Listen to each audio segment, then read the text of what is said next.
All right, Jeff, thank you. We would like to go back now to our Keith Daniels. He is on the scene at Shock Trauma, where we know some of the victims have been transported tonight. Again, we know 9 victims taken to the hospital, though it's still unclear if they were 9 gunshot victims, if they were injured in that car accident and subsequent fire. The chief not providing a whole lot of information there. As to those injuries, specific injuries, although they do believe the one person who was killed was shot. Keith, any new information you're getting out there? Not at the moment, Maxine, but I was monitoring that news conference that we all were just listening to.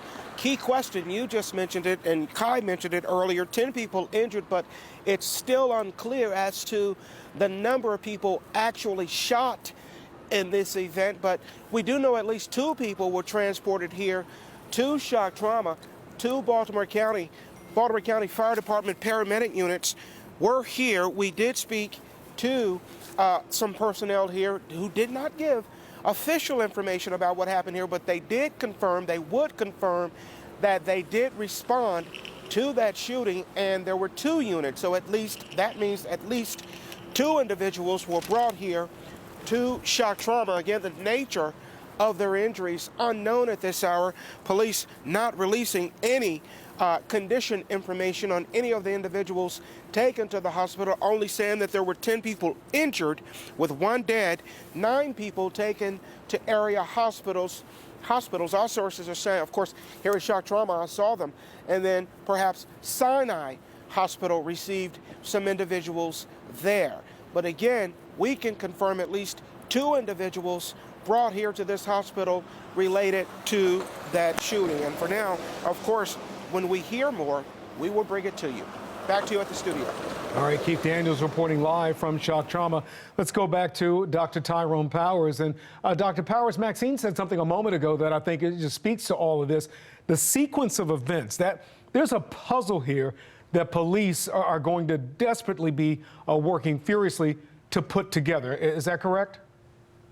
Absolutely. They don't have all the information yet, and they don't want to put out any information that they don't have because, again, you could either identify suspects that you're close to catching, or you could put people in flight if they think you know more than you know. And there's a lot to be gathered here, a lot of information. As they indicated, they will be looking at camera, they will be tasking the sources from other agencies, even agencies that were not on the scene, that were not involved in the press conference, whether it's the ATF or the FBI or the Baltimore City Police Department or other localities that are close to there, because we don't even know if the individuals who were involved in this particular shooting were from Baltimore County or Howard County or Carroll County or Baltimore City. There's a lot to be put together in these particular situations. And I know people in that area, I saw some of the people who were interviewed in this particular situation are talking about crime and how they feel safe or not feel safe in that area. But we don't know where these individuals are from. We don't know what the origin of this confrontation of this shooting was and why they were in that particular area. Those are things that the police department will have to put together and are putting together as we speak. Again, it's not a sequential event. You have your crime scene investigators, you have people collecting forensics, you have people gathering information there, you have people at the hospital to check on the status of the individuals who were harmed and who were shot, because as you and Maxine both pointed out, we don't know how many people were shot or how they were injured otherwise. Well, detectives have to find that out. So there are people who are involved, who are working in policing, who go to the hospital and say, well, tell me how many were shot, how were they injured, because all of that is part of the investigation. It's not separate from the investigation. The same questions you're asking about who was shot or who were injured in another way, that is important to the investigation, because the shell casings, all that is important to the investigation, and police will be on top of that. Unfortunately, we've said this over and over again. We have experience in this area. We had the mass shooting at the Columbia Mall. We've had other shootings. So it's unfortunate that these events happen, but the more they happen, the more experience police gain in order to try to mitigate them. All right, Fox 45 News at 10 o'clock starts right now. Live from WBFF TV in Baltimore, this is breaking news. Fox 45 is following breaking news out of Towson, Baltimore County. Baltimore County police say at least one person is dead, 9 others hurt after a mass shooting at the Johnson Fosbrink Funeral Home. That's on Lock Raven Boulevard, almost straddling the Parkville neighborhood. Police believe this was a targeted incident and there is no threat to the public at this time. Officials also say a car drove into the home and caught fire into the funeral home. Right around 7:15, multiple victims have also been taken to shock trauma in Baltimore. You can see ambulances arriving at the bottom of your screen there tonight. Thanks so much for staying with us. I'm Maxine Stryker. And I'm Kai Jackson. Now tonight we have team coverage as Fox 45's Jeff Abel is at the scene and Keith Daniels is at shock trauma. Dr. Tyrone Powers also standing by, but we begin with Jessica Babb in Towson, where we just heard from police moments ago. Jessica, what are you hearing? Again, just to reiterate, this is a mass shooting event. Police have confirmed 10 people have been hurt, or really 10 people total. 9 people were hurt. 1 person, unfortunately, has died.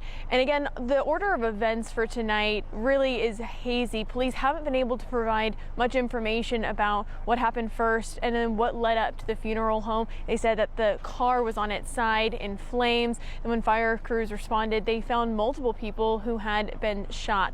Obviously, a lot of information that we're still working through tonight, but again, 10 people total, 9 people who have been hurt, 1 person who was killed. And again, when I asked police if they had apprehended anyone or if there were any suspects, right now there aren't, but they were sure to say that there was no threat to the public at this point. But they are asking anyone with information to, of course, reach out to them, as they're still working to process this scene and they're still working to gather more information as well. Now, we do know those 9 people have been taken to the hospital, and we don't know their conditions yet. We don't know their ages yet. And again, we don't have really any information about what led up to this shooting. They did say, however, that the funeral home was closed, so it didn't appear that there was an event, but they say it was targeted, so it's not clear why those individuals might have been there, who may have been responsible for this. These are all questions that we will continue asking, especially tomorrow as police get more information. But while we were at the press conference, we also heard from others like County Executive Johnny Olszewski, who says he's closely monitoring this situation. Take a listen. We want our residents to know that we are, as always, fully committed to ensuring that both our fire and police departments have the full support and all the resources that they need from Baltimore County government to ensure that they bring this investigation to conclusion.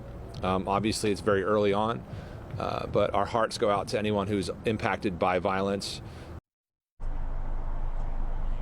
And again, police say they are still trying to determine the circumstances of this case. I'm told this will likely be the last update for tonight as far as information is concerned. So we still have a lot of questions that need to be answered. But Johnny Olszewski, I was talking to him before he left the press conference, and he said he'll likely be giving an update early tomorrow morning. And so we'll be sure to be there to see what the latest is as the situation continues to unfold. But definitely a big scene, and there will be throughout the night. Back to you. All right, Jessica, thank you. Jessica Babb reporting live from Towson. All right, Jeff Abel is also live at the scene tonight. Let's get right over to him now with what he's learning. Jeff. We have spent the past few minutes talking to the people who live and work in this immediate area, and one of them is Denise Leitner, who lives just about a block from the scene. Denise, you were at home when all of this went down about an hour and a half ago. Tell me about it. We were sitting in our back family room, and we heard some noise in our yard, and then the dog started barking and clawing at the door to get out. And we took him out, and then we were standing back there. We could see all these lights out here. So then we walked down to see what was going on. And then we heard that some people were shot, and their car turned over in the funeral home parking lot. And what did you hear? What did you see? Well, we heard some noises out back in our yard, and the dog was like barking and wanting to get out there. And then when we walked down, we saw all this going on, and somebody said somebody was shot down here. And then we found out it was several people shot. And we walked down to see what was going on. And you didn't hear gunshots? We heard, we didn't know what it was. It sounded like metal, but I mean, it could have been gunshots. We don't really know for sure, because we heard something, but we weren't sure what it was. I thought somebody was going through the backyard, actually. You've lived here for quite a while. Does this neighbor? About 17 years. 17 years. Did any of this surprise you? Have you had other incidents? We have, but mostly on the other side of Loch Raven, back down that way and further down, but not in our area up here. Our area is usually pretty quiet, and we really haven't had any problems except for a couple of people's cars getting broken into once in a while over the last 15 years or something like that, but that's about it. But something of this magnitude, does it surprise you that it's happened? There's been a couple things going on this week in this area, so Of what nature? there was a shooting up the street here. A young boy was killed, and that was the only thing we heard of. And then, of course, something that was going on down there, which I wasn't really sure about what that was all about. But this is definitely different. Denise, thank you for your information. Thanks for telling us about what you saw and what you heard. There's a lot of still, as you can imagine, unanswered questions out here. We will keep on top of it and see who else we can talk to momentarily. Okay. Alrighty. I feel sorry for all. All right, Jeff, thank you. We are going to go out to Fox 45's Keith Daniels now. He's been live at Shock Trauma for us for hours, has learned some of the victims have been transported there. That's right, Maxine. We know at least two individuals. You may be able to hear the chopper. There's someone being airlifted here at this hour. Not sure if it is related to that shooting, but we do know for certain that at least two individuals were brought here by ambulance from that shooting. Now, of course, they did not release official information about those individuals in those paramedic units, but personnel here did confirm that they, in fact, were or did respond to that shooting. At least two individuals brought here.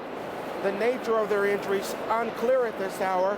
Now, as you heard in the news conference, police confirmed that 10 people were injured with one deceased, but the police chief, Chief McCullough, did not speak specifically to the nature of those injuries, but they did call it a targeted mass shooting. Now, Kai and Maxine, I guess you could confirm with Dr. Powers later, but I do know that the FBI classifies any amount of victims over 4 as a mass shooting. Any amount of victims shot over 4 as a mass shooting. Again, we can confirm that with Dr. Powers. That would constitute a mass shooting. But again, police not confirming the exact number of people shot, only saying that 10 people were injured. But again, the 2 people brought here to Shock Trauma, we don't know the nature of their injuries. Now, we're told that individuals were brought not only here to Shock Trauma, but some taken to Sinai, police confirming that at least 9 individuals were transported to area hospitals. Of course, when we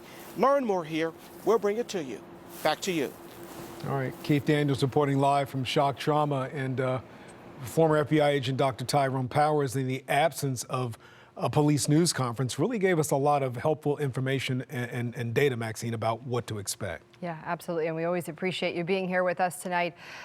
Anything really stick out from that news conference? Obviously, a big puzzle here for police to begin piecing together this evening. It doesn't surprise me that they didn't give out a lot of information. This is we're at a time that is relatively close to when this incident occurred. There's a lot of investigation going on, and there are multiple agencies involved in this investigation.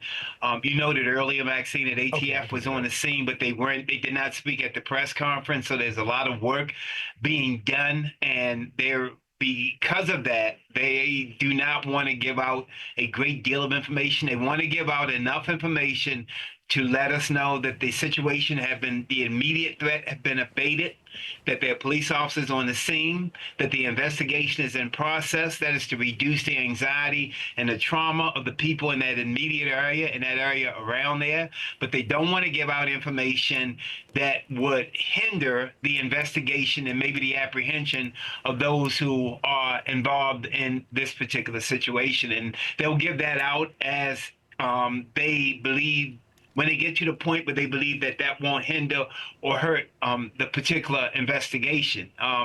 They are going to do everything they do, and I have no doubt about it, to find out the perpetrators of this particular incident.